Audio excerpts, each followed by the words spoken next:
I am Keith Purscell, and I am a retired pastor.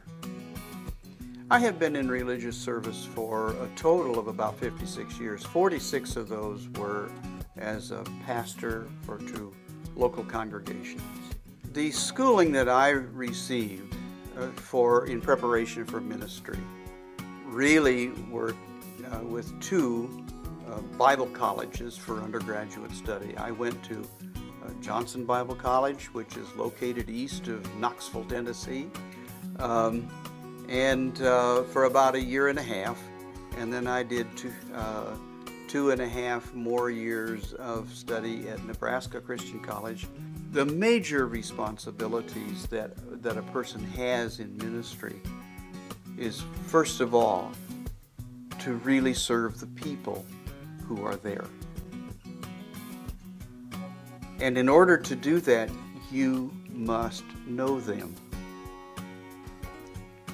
And it doesn't work to just look somebody in the face and then not really learn what was happening in their life and how they got to where they are. And this is both true of a congregation, but also of the individuals who are there. Most of my sermon years, they were, for regular services, were from the pulpit. And I finally remembered and recalled and thought more about it. And in most recent years, for a formal occasion, the pulpit's fine. But for a Sunday morning or a special service, get out of the pulpit and get out there with the people and engage their eyes and their minds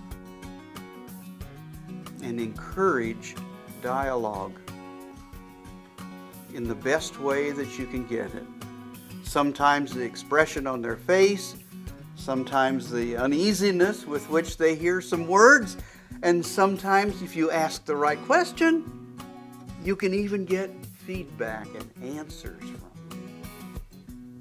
And that's where I find myself with the greatest joy, is sharing the message in that kind of way. Since my retirement, I have indeed had the opportunity to continue my ministry. And it's been manifest, first of all, with some fill-in preaching, where the pastor's going to be on vacation, I get a chance to preach. And so I fill in. Then also, there is that call to come and to do an interim ministry, since I had the training, and I have done 5 of those. And it has been, the preaching that I do is really aimed at what it means to be in the midst of change. When you're confronted by this change of direction, you can manage it if you can make the turn. And a lot of what I do in the leadership for responsibilities is to have them look at their past, know where they are, know where they want to go and where they want to be. And this is really something the churches that I have served have had pastors that have been there for 10 years or 12 years, one for 23, and they really, it's a threat to them for that change. The advice for someone who is entering ministry, just prepare yourself for surprises, because you're going to get caught off guard on one side or the other, positive or negative. But don't give up and take this walk with God. Let it be a walk with God. Probably, as far as questioning of faith is concerned, most of us have at one time or another found ourselves in a situation. My first wife died of complications of disease. Why did she have to die? She was a very gifted and talented person. And I suppose you go through that. I was questioning how come that had to happen.